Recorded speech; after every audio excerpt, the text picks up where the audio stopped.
साथियों नमस्कार, मैं रोहित मुकुल प्रगति पथ चैनल में आपका तहे दिल से स्वागत करता हूं। आइए हम लोग क्लास 5 आज पढ़ेंगे और डेनिश और फ्रांसीसी कंपनी का भारत में आगमन, और ये हम लोग का यूरोपीय कंपनी का अंतिम क्लास रहेगा। तो एक छोटा सा रिक्वेस्ट है, प्रगति पथ चैनल आपका अपना चैनल है, इसको शेयर करिए भाई लोग। आप लोग से नम्र निवेदन है, विनती है, थोड़ा सा सपोर्ट करिएगा मेरे को, बस उतना ही काफ़ी है। जो भी आपके दोस्त मित्र कंपटीशन का तैयारी करते हैं जान पहचान में, मेरा वीडियो जो है उन तक शेयर करिए, पहुंचाइए, ये हेल्प चाहिए आपसे, और इतना तो आप कर ही सकते हैं। और इधर लाल कलर का जो बटन होगा सब्सक्राइब का, उसको सब्सक्राइब कर लीजिएगा और घंटा को दबा दीजिएगा। आइए हम लोग चालू करते हैं। गोरिया चांद के अंजोरिया जैसन गोर बाड़ू हो, तोहार जोड़ केहू नहीं खे बेजोड़ बाड़ू हो, तोहार जोड़ केहू नहीं खे बेजोड़ बाड़ू हो। तो चलिए हम लोग आते हैं डेनिश कंपनी का आगमन। वैसे तो पुर्तगाली भी आए थे, डच भी आए थे, अंग्रेज भी आए थे। आप लोग को मालूम है पुर्तगाली कब आए थे? 1498 में वास्को डी गामा आया और कालीकट में आया था। हाँ, कंपनी की स्थापना पहल का कौन हुआ था? तो कोचीन में 1503 में पुर्तगाली प्रथम कंपनी 1503 में कोचीन में। अच्छा, दूसरा कंपनी डच आया। कब आया? तो भारत तो नहीं आया, लेकिन इंडोनेशिया आया था सबसे पहले। भारत भी आया था, लेकिन उसको व्यापार के दृष्टि से उसको इंडोनेशिया ही सबसे पहले 1595 में 96 में, कभी कहीं कहीं 95 भी रहता है, कहीं 96 भी रहता है, दोनों देख लीजिएगा। लेकिन भारत में जो व्यापारिक किया मसूलीपट्टनम से शुरू किया। 1610 ईस्वी में अपना प्रथम कोठी स्थापित किया था। कौन? डच लोग अपना प्रथम कोठी मसूलीपट्टनम में स्थापित किया था। उसके बाद देखते हैं अंग्रेज आया 1600 में और अपना प्रथम कोठी सूरत में स्थापित किया था। कब? तो 1608 में अंग्रेज का प्रथम कोठी, व्यापारी कोठी सूरत में। कब? तो 1608 में। उसके बाद हम लोग देखेंगे डेनिश 1616 में ये आता है। और कहाँ से आता है? डेनिश जो आता है डेनमार्क से आता है। कहिएगा सर जी डेनमार्क नहीं देखे हैं, एक दिन हम लिया चलेंगे, घुमा देंगे आपको डेनमार्क।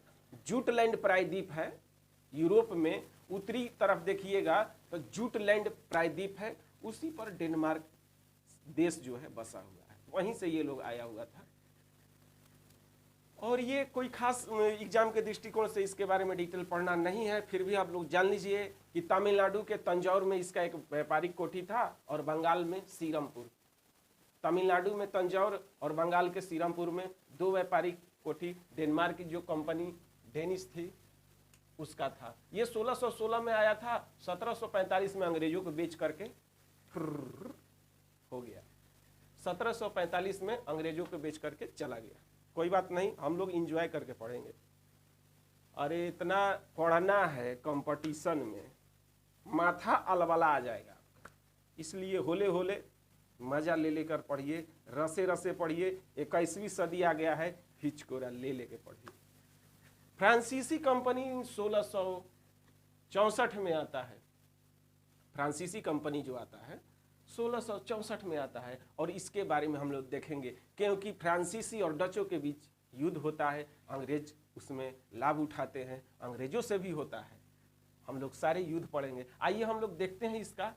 यह एक पूर्णतः सरकारी कंपनी थी। जो फ्रांस से कंपनी आई थी, सब देश जाके भारत व्यापार कर रहा है, इंडोनेशिया में जाके व्यापार कर रहा है, यूरोप में हल्ला हो गया था।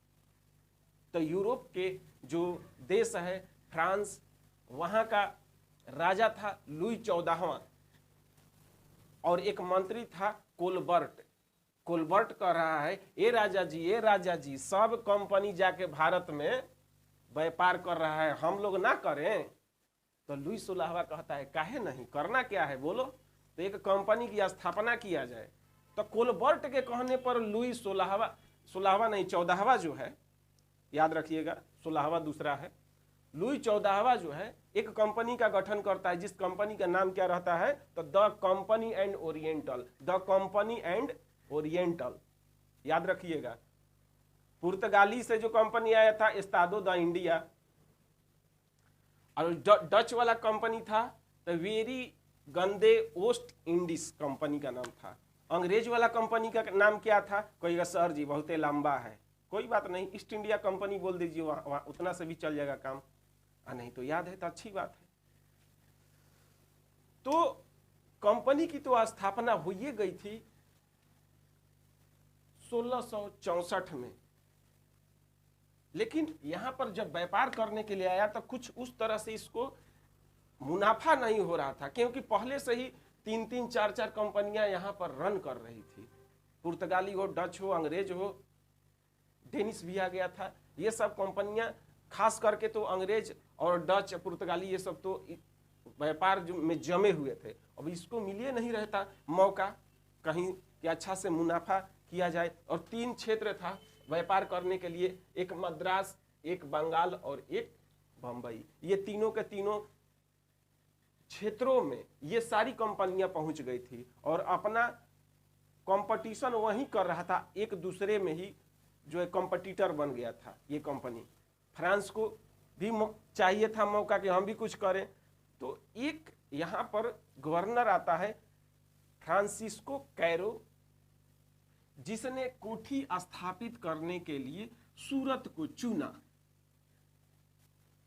लेकिन सूरत में कंपनी स्थापना करना इतना छोटी मोटी बात नहीं थी, क्योंकि यहां पर जो कंपनी था सूती वस्त्र के दृष्टिकोण से बहुत कंपनियां जो थी मार मचा हुआ था सूरत में व्यापार करने के लिए।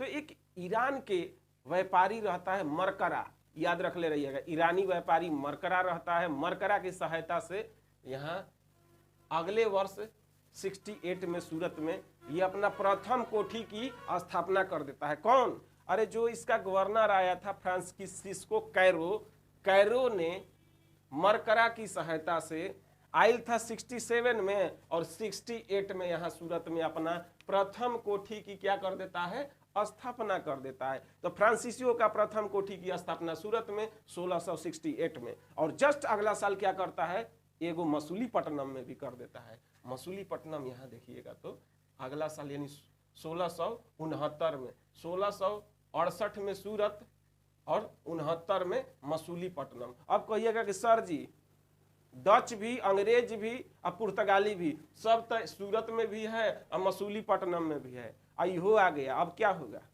वही जो होना बाकी था।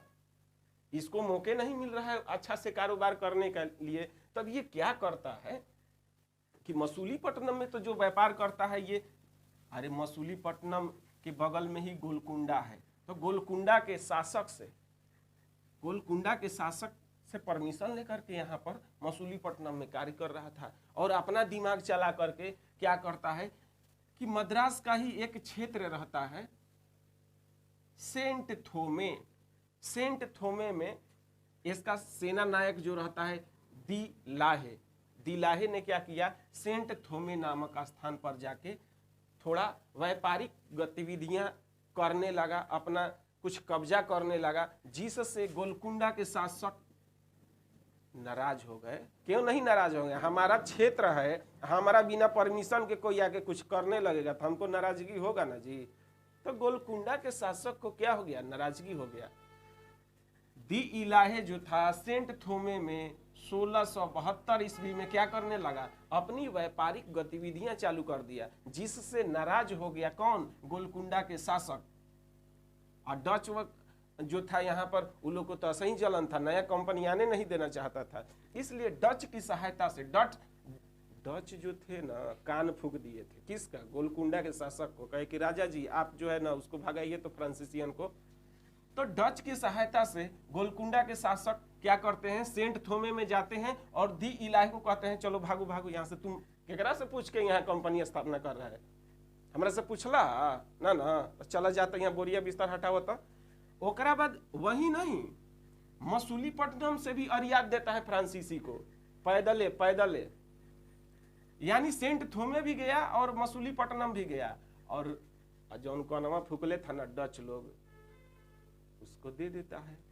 अरे उसी के लिए ना ये भगवाया, फ्रांसीसी को डच भगवाता है अपने लिए ना। तो ये क्या करता है, सेंट थोमे भी और मसूलीपट्टनम दोनों क्या करता है, डच को अपने अधिकार में डच ले लेता है। यहां तो फ्रांसीसियों को जो है कि पूरी तरह से हार हो गया एक तरह से। अभी नया खाड़ा बढ़ा था, अभी व्यापार करना चालू किया था, यहां पर उल्टे पांव भागना पड़ा। तो जो है तब जाके मामला को, यहां देखिए 72 में घटना हुई है, 1672 में सेंट थोमे की घटना हुई है, तुरंत 73 में 1673 में मार्टिन को विदा किया जाता है। मार्टिन बहुत तेज तर्रार आदमी था और इसे वास्तविक संस्थापक भी कहा जाता है। फ्रांसीसी कंपनी का भारत में वास्तविक संस्थापक मार्टिन को कहा जाता है। मार्टिन का पूरा नाम फ्रांसीसी मार्टिन था, फ्रांसीसी मार्टिन था। ये आता है 73 में। 72 में यहाँ पर घटना दी लाहे ने कर दिया था सेंट थोमे में। 73 में विदा किया जाता है संभालने के लिए मूवमेंट, किसको, मार्टिन को। और वो वास्तविक संस्थापक इसीलिए कहा जाता है क्योंकि उसने वैसा काम किया। देखिए कैसे करता है। एक वेलांग लिस्पने को लेकर के वजह से फ्रांस से आया था, मार्टिन अकेले नहीं आया था, वेलांग लिस्पने को लेकर के आया था और कहा कि यहाँ से तो हमको भगा दिया गया, चलिए यहाँ बगल में हैदराबाद है, हैदराबाद के निजाम लोग रहते हैं, निजाम जानते हैं, हैदराबाद में निजाम लोग रहते थे। तो हैदराबाद का एरिया एक है वालीकोंडपुरम, वहां का एक सूबेदार था जिसका नाम था शेर खां लोदी। शेर खां लोदी रहता है। शेर खां लोदी के यहाँ ये लोग जाता है, कहता है कि देखिए सरकार जो है से माई बाप आप ही हैं, हमको थोड़ा सा एरिया दे दीजिए, वहां पर हम लोग अपना कंपनी का स्थापना करना चाहते हैं, कुछ कारोबार करना चाहते हैं। बहुत रिक्वेस्ट किया तो ये शेर खां लोदी क्या करता है, मान जाता है और दे देता है। क्या दे देता है, पांडिचेरी नामक स्थान को दे देता है। ये आपको देखिए पांडिचेरी नामक स्थान दे देता है। ये 73 में आयल था मार्टिन और 74 में पांडिचेरी ले लेता है। किससे, शेर खां लोदी से। और तुरंत पांडिचेरी पर क्या करता है, किलेबंदी करेगा, क्योंकि जान रहा है कि यहीं पर आपका पुलिकट है। पुलिकट में किसका किला है जी, पुलिकट में आप लोग जान रहे डचों का गोल्ड्रिया किला है। यहीं पर है आपका मद्रास, मद्रास में अंग्रेजों का किला है, फोर्ट सेंट जॉर्ज।